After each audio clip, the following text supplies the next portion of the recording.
Hi,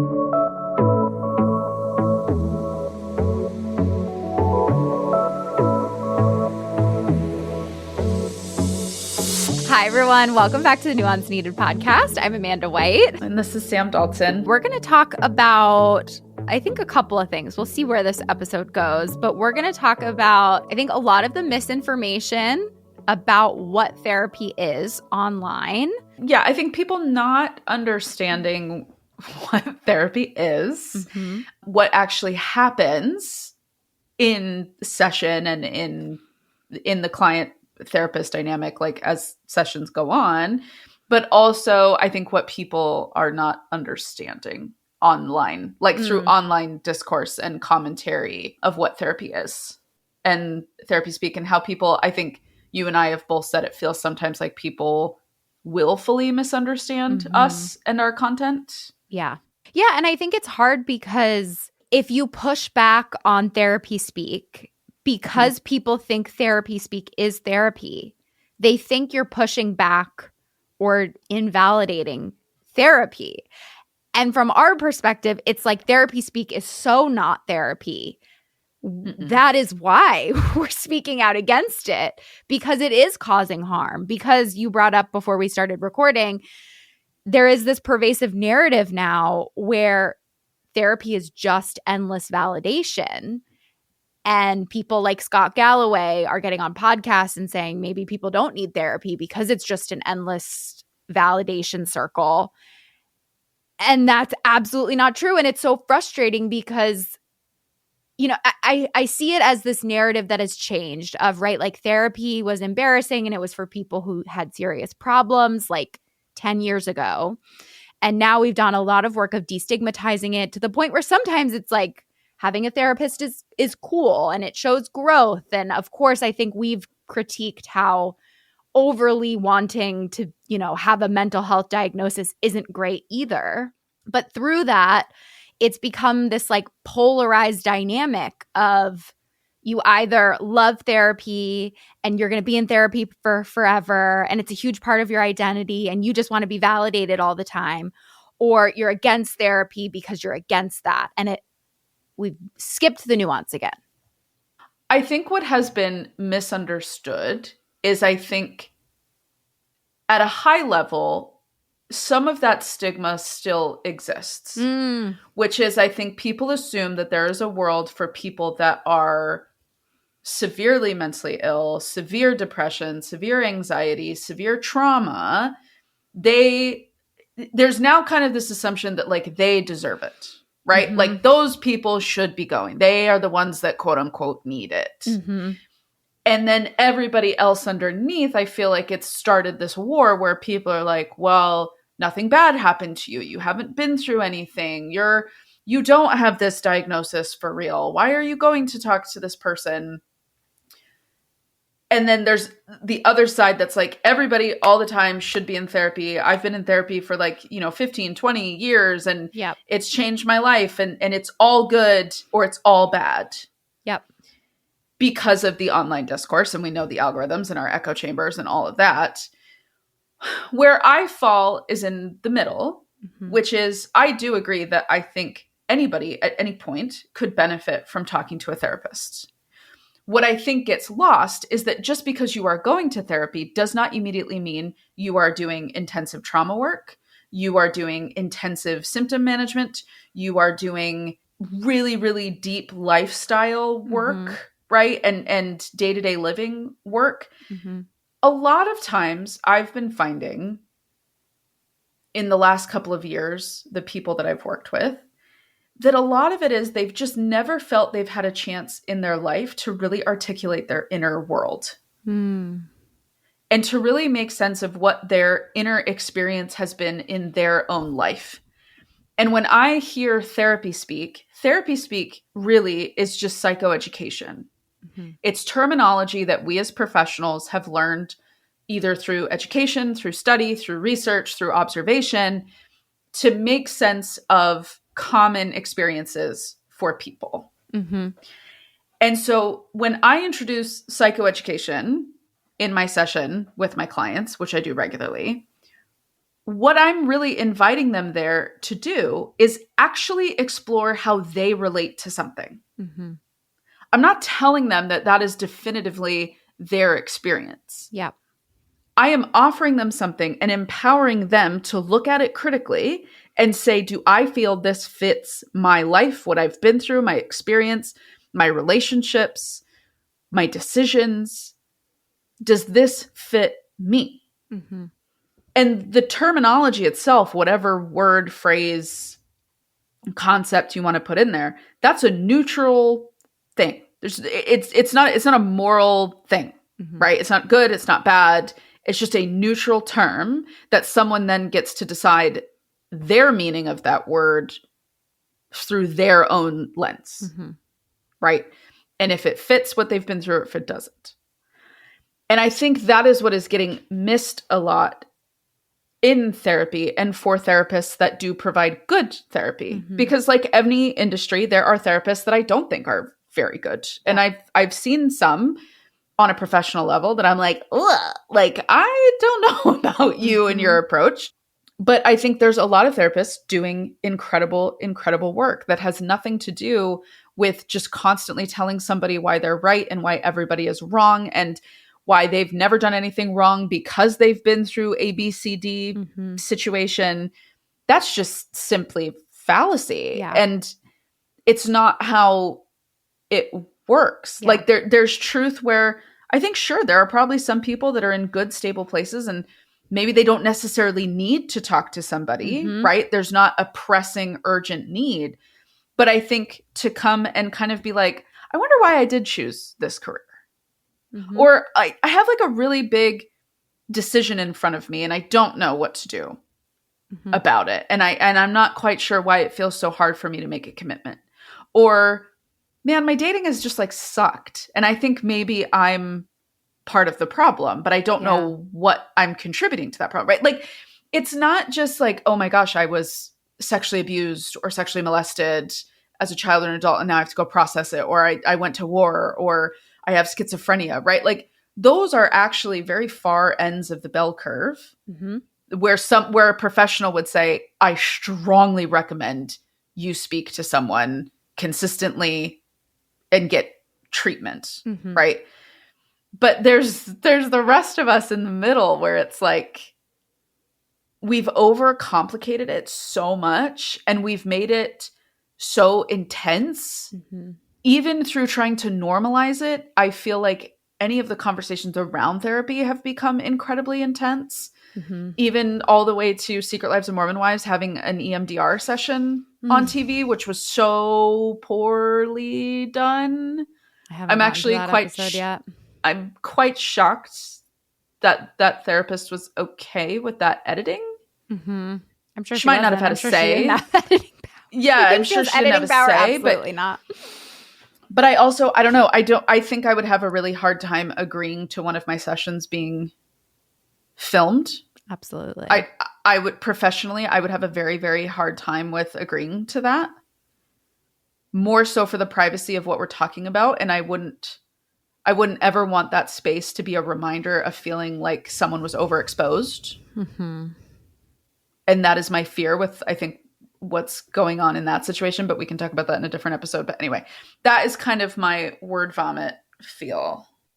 Yeah, I think with therapy speak, I think the problem is it's like there are these terms and their purpose is education, like you said. Mm-hmm. And then the problem is they get weaponized and used against other people, against themselves. They're incredible fodder for the right to sort of blame all of the issues. And it's really hard because we don't educate people on this so then you can go educate other people on this. Right. Or so that you now feel superior to anybody mm-hmm. because you understand this terminology, which like the amount of people that use gaslighting incorrectly is... Oh my God. I was watching the show, which I highly recommend. It's called The Diplomat. Oh, yeah. I love that show. Me too. I love it. I just got into it. So good. Grace Penn, right? Like the vice president, she goes like, stop gaslighting me. When Kate, the main character, isn't saying for sure if she wants to be the vice president or not. And I'm like, this is such a good example of she should have stopped lying, stop being shady. This person is not gaslighting you. This person is not making you say that, making you feel crazy by systematically breaking down your sense of self. She's just being shady and isn't sure and is lying. Gaslighting legitimately is when you see something happen with your own two eyes. Someone does something to you in the flesh, you see something happen, you experience something, you witness another person do something, and the other person comes to you and literally says, that didn't happen. And when you push and push and push, they get more and more mad and they're like, you're fucking insane. What do you mean? That never happened. That it wasn't like that. You know it wasn't like that. Stop trying to make me the bad guy. That is gaslighting.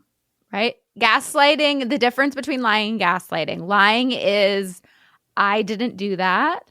Gaslighting is, you didn't see me do that. It's about the other person. Yes. Yeah. And if you want a full breakdown on gaslighting, we actually have a whole guide on Substack where you can check that out. We also had the incredible Britt Frank on where we talked heavily about gaslighting in the narcissism episode. Yes. We did. Yes. That was very good. Yeah. Can we get into because I do think you have a really good point about how it's like we've destigmatized it, but we haven't. And I think part of also maybe how we got here with Therapy Speak is that every single person now is giving mental health advice. Your coffee shop is making content on Instagram and saying, take care of your mental health by coming in and getting a cup of coffee. Your plant shop is saying, do self-care for your mental health and come in and buy a plant. Like everything has become content. So everything then is becoming, in a lot of ways, advice and self-help. Mm-hmm. And then that bleeds into therapy speak and therapy. Mm-hmm. It is crazy how everything's become self-help in the past few years. It has. Everything has that lens to it. But also, I think it's because when I think of self-help, and I know I've kind of explored this through some of my own content over the past couple of months, I really struggle with self-help because I think what it is deep down is that self-help to me is actually the toxic element of mental health content. Because I think self-help is where you can start to get into the mental gymnastics of justifying why everything you want to do and the way you see everything is the only correct way. And that people that challenge that are the threat because they're dismissive. And I think it's why so many people are choosing coaches over therapists. Yeah, because you're going to be way more likely to get the answer you want out of a coach. Right. Right. And someone will just be like, they'll just yes you to death. They'll just yes you to death. And they'll serve you the most like basic one-liners with no ability to really explain how you can actually make sense of that for your own life or walk you through what that process is. And I think like the largest culprit of this truly right now, I think, is Mel Robbins. I really do. And I would say that with my whole chest. Her New York Times article was appalling. Yeah. It was appalling. It was so unhelpful. It was so bizarre in the loops it was trying to connect together and trying to be like, respect the fact that your dad knows how to carve a turkey. Like, what? It was the most bizarre.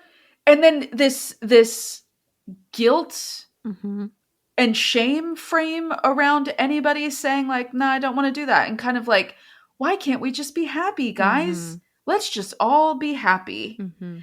And what I struggle with is I'm like, where did this woman become so emboldened to speak with so much audacity on something she has no understanding of? Because she is a motivational speaker.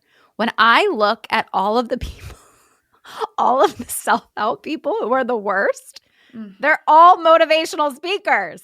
Right. Because if you think about the job of a motivational speaker, it is literally just to motivate someone to do whatever. And it's not actually about understanding them or helping them in any meaningful way or delivering anything of substance. See, what I want to bring back is experts. Mm-hmm. I really, across industries, across fields of research and understanding, I want to make experts cool again. I really do. I really, really, really want to listen to very smart, intelligent people who have spent their life hyperfixating on one particular element of something and that they know what they're talking about. I really, really want to bring that back. I really do. I think we have over democratized the microphone. I really, truly do. And I even say this as someone who is a content creator and has a microphone, but I also stay in my lane. My content stays in my lane hard. And I think too many people with too much confidence have spent way too much time talking about things they really know nothing about. Well, I also think the problem is we've gotten into this phase in life or in society where people are just like, people don't know things. And then they're like, well, I'm going to talk to this person. And then they're going to say what they know. And I'm not really taking responsibility for what they say, right? Obviously, the most extreme example of this is Joe Rogan. And like, well, I don't know. I'm just going to bring on like every problematic person I can find. And I don't support them, but here they are. What do you think? I don't know. And obviously, there's something to be said for, I think we can go the other way. And I think myself included, as a reaction to everything that's happened with Joe Rogan, you can feel like, oh my God, like you can drive yourself insane being like, I need to 100% support every single person who I talk to, interact with, bring on my podcast, right? You can drive yourself insane, which I have before. And we need to be able to disagree with people and have different perspectives. And none of us are going to be 100% in agreement with everyone else. But there's a big difference between having healthy disagreement and having someone who is an expert in their field come on and hearing them versus just picking random people, and not even because you have no experience, you can't engage with them really in a meaningful conversation. Right. They have no frame of reference for what they're really talking about. They're just spouting out their own anxieties and fears and uncertainties. And it's really great for getting clicks and engagement, right? You can just bring on extreme people and be like, well, I don't support them, but I just wanted to talk to them. And this is the really problematic clip that they said on my podcast, but I don't know. But that's the problem because that if you look at, right, like the top podcasts, I would say the top like mental health and wellness podcasts, besides Liz Moody, who, shout out to her, I think she's incredible and I really respect her. Yeah. Everyone else is like doing the Joe Rogan sort of method, or they're doing the Mel Robbins method, of which she also does too, of just like, shut up, pull up your pants, do it.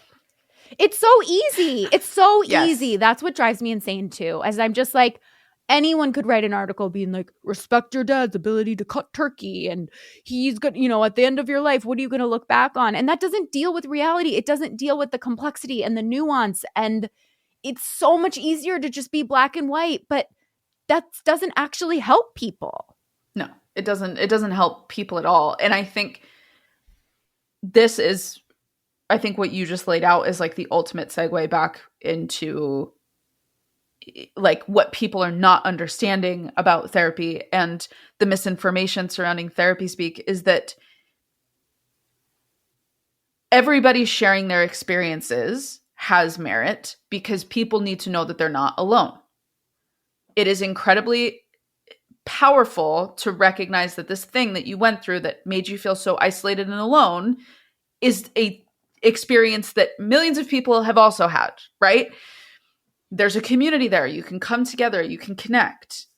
What I think has happened with people utilizing their platforms to simply share stories or to talk about things, which that by itself is fine. You're allowed to do whatever you want with your story, however that helps you feel in control of that narrative or responsible for that narrative. You do what you have to do. Yet, I think because of the way social media is structured and the way content at large is now structured, the worst of the worst gets the most traction.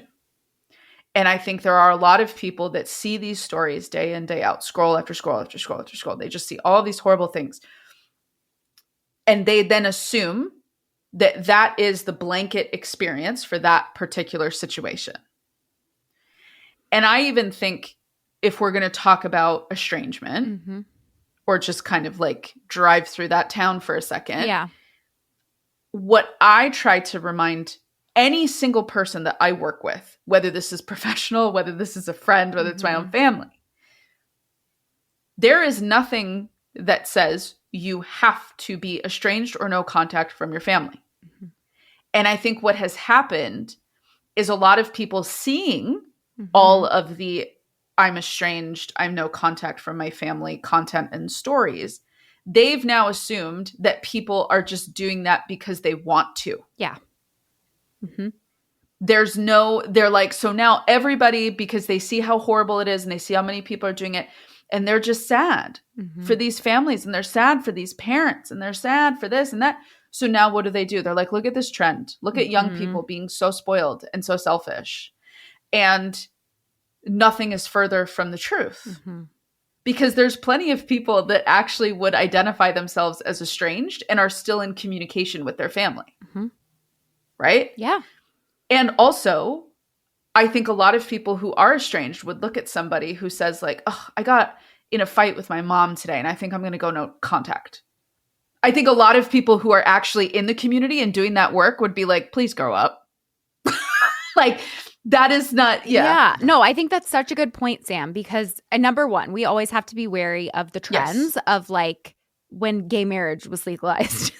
lots more people became gay overnight, which is just that people were able to come out and feel safe. And I think with people talking about estrangement more, people feel like it's an option and it's safe. We're going to have Whitney on the podcast who will dive into that more next week. She's the founder of Calling Home and is like an estrangement expert. But I think it's also like just because someone loosely talks about it doesn't mean they're going to do it. Correct. And I think that's what we're collapsing is like estrangement is really hard and painful and it takes many steps. And maybe, yes, some people have language that they sort of like misuse. Like I've had a client be like, I think I'm going to cut off my mom or whatever, which maybe they wouldn't have said that before, but that doesn't mean they're estranged or they're going to do it. I love that you brought this up because the other thing that people miss about therapy is it is a space where you can try on a lot of hats. That's the point. I love being like, as a therapist, we're going to go shopping. This is literally the metaphor I used. And I'm like, you can try on all these things and we'll see what fits and we'll see what doesn't. And I won't be offended if you don't like something. And I say that all the time. I'll say like, what do you think of this? I want to know your thoughts. How are you feeling about this? Like, does this feel like it relates to you? And also it's the space for you to say like, I think this is dumb. I hate this. I don't like this. I think I do like this. Yes. I don't agree with that. Yes. I think I do agree with that. The training that we get around unconditional positive regard, right, that we are meant to have towards our clients is I understand that in this space, you are going to be saying things that you wouldn't say to anybody else. And my job is to create the space where you feel safe enough to say that. And we don't have to do anything about it. And I will tell my clients when we stumble on something that I'm like, ooh, that was a sore spot. I will say, we can just look at this. Yeah. We don't have to do anything about it. We don't have to dive in yet. We can just look at it. And I think that's the misunderstanding is people think if someone says this in therapy that therapists are then like, you must be estranged from your family. And exactly, like the amount of clients I have who've talked about getting divorced, who are not going to get divorced, obviously. Yes. And I don't hold it against them. They don't like, that's not what therapy is. It's a space to say things that you're holding in that, you wouldn't say to someone else. Exactly, Sam. I love the way that you're like, we're going to put it on the table and just like dissect it and look at it. And why did you feel the need to say it? But that doesn't mean that it's true. Or like, there's lots of things that we think about and we explore that like aren't true or aren't something we're going to do. And I think maybe people are collapsing someone saying something with the follow through. Okay, so if you're listening to this episode and feeling like, oh my gosh, I could actually really use a therapist, we've got you. My practice, Therapy for Women Center, has therapists licensed in 43 states across the country. All the therapists are hired by me, trained by me, handpicked by me, and we really back and support our therapists. We vouch for them, unlike some of these big online therapy platforms. Also, if you're local to the Philadelphia area, we have 3 office locations there. So I would love for you to go to our website, therapyforwomencenter.com, and check it out.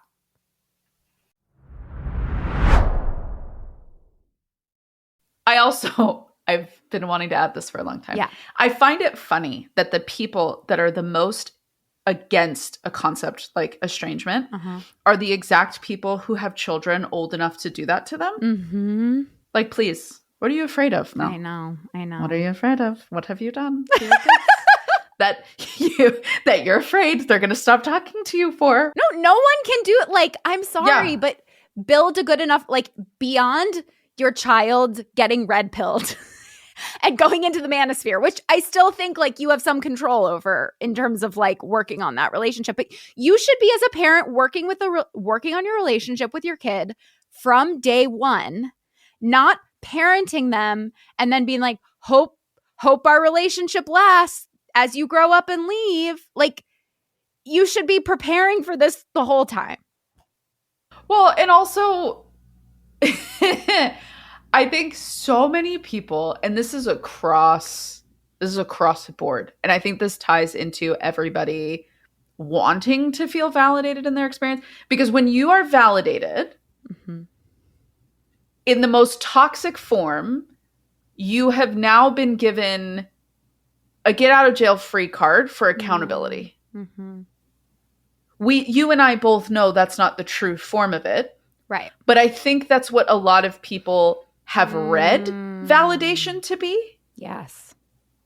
You and I both know that that's just empathy. And that I can say to someone like, "Oh my God, like that is so horrible and that's so awful." It is really, and we just pause on, like, it's insane that we live in a culture that's like, if someone says that's horrible, that's like bad, or that they're going to misuse that. I know. Like, that should be happening anyway. I don't know. Yeah. But I agree. I think I totally agree. I think that's such a good point. And even it's funny because I've had a reporter reach out to me who I talked to who was just kind of asking me like, you're pushing back on therapy speak. This is so interesting. How are you a therapist who's pushing back on therapy speak? Aren't your clients mad that you don't validate them? And I was just like, this is such a fascinating example of collapsing therapy speak and online world with therapy and not understanding what therapy is. Because validation, like you said, is a lot of times just empathy. I can validate why someone feels that way. I can be like, I understand why you feel that way. That's really hard. And I don't have to agree with them or say that they're good or say that they're right. Like, I work a lot of times with like people with like substance use issues, and I'm validating, I get why you want to drink. That doesn't mean I'm telling them to drink. It's not me giving them a permission slip to keep drinking. I'm just creating an environment where then change can happen. And I think that's the problem, is people think validation is dangerous because they think, they fundamentally misunderstand that validation isn't agreement or support or encouragement. Those are different things. Those are all different things. Validation is witnessing someone's humanity. Yes. It is not a green light. It is not a carte blanche. It is not a free-for-all. It's like the most basic act of empathy. To be like, yeah, I can understand how going through that would cause you to feel that way. Now, because what I've been explaining to people more and more and more is that if you want to have a healthy sense of self, empathy and accountability are on the same exact coin. You cannot have, in a healthy dynamic, one without the other. Totally. Right? Mm-hmm. Because if I am going to ask someone for accountability appropriately, right, I have to come with a perspective-based understanding of the situation and saying, this is the piece of this that I am asking for accountability on, right? I don't ask somebody for accountability because I just broad stroke them. I think you're a dick. Please say sorry to me for your existence. Like that's not it. But to like loop back to the estrangement thing, and I think to you listening, the reason we're going to this is because one, it's the hottest topic right now that everybody is talking about online. And two, I think it's the most obvious example when we're talking about like therapy speak and weaponization and validation and all those sorts of things. So to anybody that has, and maybe I'm going to frame it this way. If you have some type of a family member and you feel like you have this fear of estrangement or this fear that they're going to stop talking to you or this fear that they're going to cut you off, what I would say is you don't have to fully understand the situation that they're bringing to you in order to have empathy for them saying that something caused them harm. And then addressing the issue, maybe very kindly using I statements, explaining your experience and saying, however, regardless, I am sorry that caused you harm. Mm-hmm. Right? And allowing that phrase to exist, that is repair. Mm-hmm. That is how you build trust with another person, that this person can come to you and bring difficult things to you. And you can check your freaking ego at the door and just let the truth of what they are bringing to you exist. Mm-hmm. Now, you are 100% correct. They don't need to call you names. They don't need to be cruel to you. They don't need to be judgmental of you, right? Like, but if someone is coming to you in good faith mm-hmm. and saying like, I feel X, Y, and Z because A, B, C happened, and you are the cause of A, B, C. You can have empathy. Even if you didn't mean empathy. It and it wasn't your fault. You can feel bad that you caused someone harm. Mm-hmm. Feel bad. Allow that to exist. And not in like this people pleasing, like, oh, I have to fix it. But to sit in that like, fuck, that's not who I want to be. Yes. Even if it wasn't your fault. Like, let's just make this the example of like you stepped on someone's heel. Yes. Right. You didn't mean it. It was an accident. No. It wasn't your fault. Yeah. You still maybe caused someone pain. And and you acknowledging their pain doesn't mean you're a bad person or it's your fault or you did it on purpose. No. But we collapse those. Right. We collapse them together and we have the all or nothing catastrophic thinking that is attached to any conversation that would ask us for difficult feelings to come to the surface. I think feelings that are spicy and hurt and are uncomfortable and that many of us don't know what to do with because we weren't taught what to do with them. And also you having experienced cruelty in silence does not mean someone else should have to do that. Yes. Yeah, I think the problem also is people misunderstand validation. And I get it. Like if you aren't a therapist and you just see all of these posts on Instagram and on TikTok being like, protect your peace, take care of yourself, no is a complete sentence, never do anything that makes you abandon yourself. You always have a right to say no. All of these things, I get why you think that's therapy. Like, I get why you would think going to a therapist, they would just be like, no, you don't have to deal with that. Protect your peace. I get that. It's just that's not what therapy is. And I will even say, yes, if you're seeing a therapist who like doesn't talk very much, doesn't challenge you, you don't need a directly challenging therapist. Some therapists, that's their style. But like a lot of therapists can challenge by sort of being like, explain that to me. I'm confused. Help me understand. Or they can really create this environment where you're in relationship with your therapist and you guys can explore your nature in the therapy room of sort of like, a lot of times we say your relationship in the therapy room with your therapist mirrors other relationships outside. And that is such such great work can happen in that space. Because also of like Freud and how therapy started as someone laying on a couch and looking up at the ceiling and someone not responding. They think that therapy is just someone nodding and going, that must be really hard. That must be really hard. And I'm not saying that doesn't happen. Like it does, especially therapists who aren't skilled. But good therapists care about the client meeting their goals. plain and simple. That's our only goal.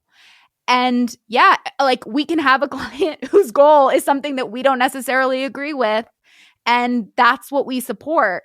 But we're always trying to mirror and challenge and help them see themselves more clearly so they can make choices that are in alignment with their values and goals. Absolutely. And my approach to that is I think any therapist standing here would agree. Mm-hmm. We have each had clients change their mind on things, make different decisions than what we had talked about in session, change their mind based on things that we had spent sessions talking about and preparing for and working through and blah, blah, blah. And then we get to the session and they're like, so guess what? Yeah. And you're like, yeah. and there's been sometimes with certain clients where I will say, I'm proud of you for making that call for yourself. Can I share some concerns that I have with that? Totally. I've done that before. Oh yeah. When I have a client who's like, I've decided that I'm just going to moderate. After all the work we've done. I think it's really the right choice for me.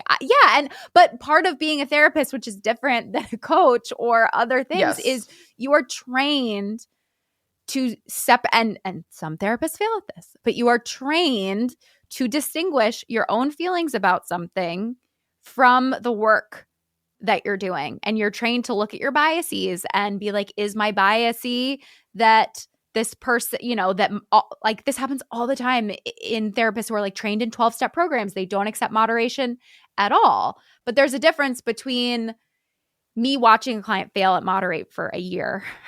Right. And seeing how their life, they're not functioning in life and being like, these are my concerns. Help me understand. Why do you think this is a good idea?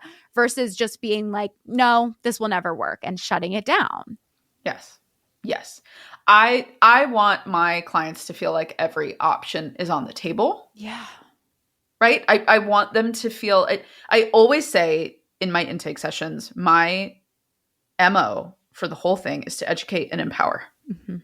My job is to provide psychoeducation. My job is to help maybe connect some dots.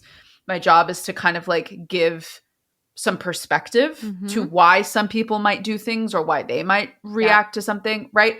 To start like having these deeper conversations. And then I want to create a space where they feel empowered to take that information and do whatever they feel is best for them. Yep. Even if I might be looking at that and going, I wouldn't do that. And that's not a judgment. Mm-hmm. Or sometimes we've seen the story happen so many times. We're like, uh-oh, I see the train is coming.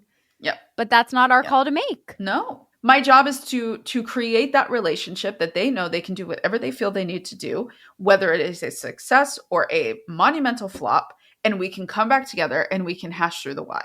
And I think that is what is so misunderstood. And any therapist I know that is half decent operates that way. Mm-hmm. And I think something else that I get mad at, and you and I have had this conversation about content online.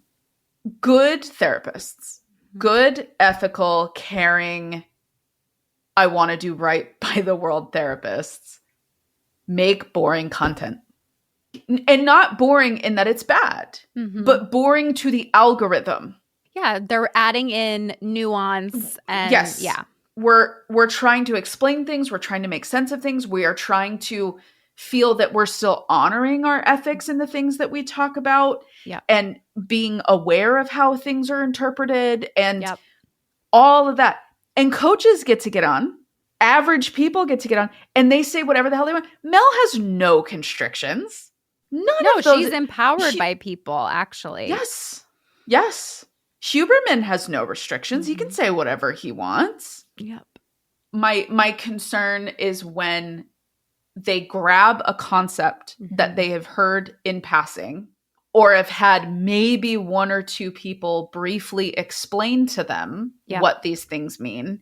And then they then take that and shoot it out into the internet ether with no caveat, like explanation, no understanding for why they would need to even say that publicly. Yeah. Like, what are they getting out of sharing this content. Mm-hmm. And then it just goes out into the world, and then people trust these figures. They trust what people say. And so they see that from someone and they're like, oh my God, yeah, like you're absolutely right. And it's confusing. Mm-hmm. And I think so much of this is so confusing because if you don't have somebody to hold your hand through that process to figure out how it applies to you, it is always going to feel overwhelming. Yeah. What do you feel people have misunderstood about your content? Oh. Big question. Well, I did a post about stop protecting your peace that I made. I plan my content like a month in advance, and it happened to come out the day that all this estrangement stuff came out. And I think a lot of people thought I was talking about estrangement as like stop protecting your peace. And I think that what I really want people to know is that I was saying that in terms of you get to choose whoever is in your life. I don't care whether it's your parents or not, whether it is siblings or not, cousins or not, friends, like that all is your choice. And I don't think that you should stay in relationships that are destroying you or negatively impacting you and don't have a way to change. I think, yes, we also sometimes, especially I think with friendships more than family, sometimes are quick to cut someone off, to diagnose them as having a problem. Because there isn't that long history, it's easier to sort of a lot of times, and friendships aren't super defined, it's much easier to actually get out of friendships. So I think that's the nuance. But in general, I think it doesn't like, I don't care who you have in your life. I just think if we're subtracting people from our lives, we need to make sure we're adding people too. Because loneliness does really, really matter. Connection scientifically not only is one of the best things for your mental health, but when people like you live longer, when people look back at their lives, relationships are the number one thing that positively, having good relationships in your life are positively correlated to your mental health, to life satisfaction, to lower depression. But it doesn't matter what those relationships are. And I think anti-estrangement people are super focused on it has to be your parents. Yes. And it doesn't have to be. Your circle can be small. I just want to make sure you're spending time with your circle. Like that was what people were kind of pushing back on my comments. They were saying, well, I protect my peace and I have like wonderful friends and stuff. And I was like, that's great. I'm not talking to you at all. I'm talking about the people who are like invited to a party and they're like, I don't feel like going today, so I'm going to protect my peace. Or there's an uncomfortable conversation I need to have with a friend and I'm going to protect my peace and not have that. Right. I'm so glad you brought this up. I'll answer kind of the same question I asked you really quick, and then like I'll loop it back in. Because I think so many people think my content is mean sometimes because I have expectations of people. What specifically? And maybe this is something we need to explore in a different episode. Yeah. But I think sometimes people think my stuff is incredibly privileged. Yeah. I knew that. Right. That they're like, must be nice that you can get up and make your bed. And it's like, like, it's like, okay, well, whatever. And kind of like, these systems make it so that I can't live like this. And I'm like, well, that's not true. Yeah, it's hard. Life is hard for anybody. It's just different. Well, it's like someone wrote on my Protect the Peace, like they were like, well, I'm not going to do any of this because we need to destroy capitalism first. And I was like, I'm not even arguing with you that capitalism is a real problem. But if you want to change capitalism, you actually need to talk to people. You need to organize. Like, you can't just be like, this is a problem, I'm not participating. We all, unfortunately, are responsible for, like, I don't want to either, but we unfortunately do have to engage in trying to change the systems that we don't like. Right. And what you are introducing is allowing people the opportunity to choose what is best for them. And I think that's what people lose is it's like, if you keep surrendering all of your power to these systems that have existed time immemorial, you will never get anything that you want out of life ever, period, end of story. I don't care what it is. If you continue to lay down and let everything around you dictate what you do or don't do, yeah, life's going to suck and you are going to feel completely powerless. And at some point you have to choose to turn around and be like, okay, even though this is the most small microcosmic element of my life, this is where I'm going to start. And I think when people see protecting your peace might be protecting you too much, they're like, well, how dare you tell me what my life experience has been? And it's like, well, if you're having a spicy reaction to that, there's a really strong chance you see something in that you relate to. And maybe with some people in your life, you were too quick to cut the cord. Maybe there were some people that you could have had a conversation with, and that other person would have been willing to have that conversation. Mm-hmm. And I think that's what I tried to push in people, is this deep sense of reflection of, is this too hard, or am I listening to my most insecure parts? Right? Am I listening to my most fear-based parts within my brain and within myself? And that is spinning the narrative that I couldn't do this. This doesn't work for me. This isn't possible for me. I can't. And I think for you too, it's like, God forbid you see something that doesn't apply to you and you keep scrolling. If you feel perfectly confident and rooted in the decisions you make, you should not be so easily disrupted by content you see. Or maybe, you need better boundaries about maybe you're online too much. Yes. And I think too, it's like, it's normal if you've gone through like severe trauma, something really difficult, that your boundaries are going to be locked down and super tight, and it's normal. So maybe you are in that phase. That's great. Again, the content doesn't apply to you. Then we're talking about people who aren't necessarily locked down in that space, or who are open to sort of expansion and exploring it. Yes. And it's not bad to explore why you did something. You can sit in that space of being reflective of why you made a decision without having to immediately rectify or redo the whole thing. You are allowed to sit in that space and say like, oh, like, I have a really hard time with the fact that I did this. I'm sometimes not sure why I did that, right? And if you have a good therapist, they're going to be like, yeah, why? Yeah. Why did you do that? Mm-hmm. Not in a like finger pointing way, but be like, why did you do that? Yeah. What was it in life at the time that made you feel that that was what you needed to do? Does it still feel aligned? Yep. Does it still feel values-based to be estranged from whoever it is, right? Does it still feel values-based to be distant, to not be engaging in this thing, whether it's a relationship or something else? Yeah. There has to be deeper self-exploration. And I think people want to dig in there thinking that they are going to find ultimate truth. There isn't ultimate truth. That's the insanity. No, because there are things that I help one client come to, one realization, one element, that I would not for the one I have immediately after them. Yeah. Because their lives are completely different. Their access to resources are completely different.